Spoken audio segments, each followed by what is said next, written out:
In The Wizard of Oz, Dorothy just clicked her heels to get back home. By the time I reached Kansas, I was ready to try almost anything. The possibility of a cosmic shortcut from Wichita to Washington sounded like science fiction, but apparently there was hard science to back up this theory. Before I left Thaddeus, I traded some batteries for one of his cobalt clocks. That EMP timer would prove to be vital on numerous occasions, the first being my incredible stopover in Wichita. I paid a visit to Team Alpha, the group that believed it was us survivors who had disappeared. The group held their meetings in a physics lab on campus.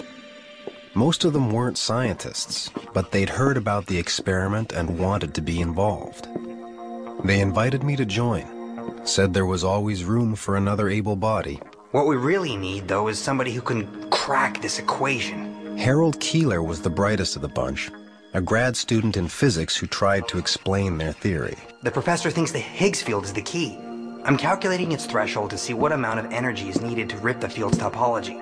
These calculations are gibberish. You're forgetting the field is infinitely iterative. The professor was their leader, Dr. E.W. Hunter, a guest lecturer at the university the day of the fall. My theory is quite simple. The EMP caused a cataclysmic shift in our universe that, for all intents and purposes, created a baby universe, another dimension where we now reside. In other words, we're not in Kansas anymore, Toto. To hear the professor explain it, it almost sounded plausible.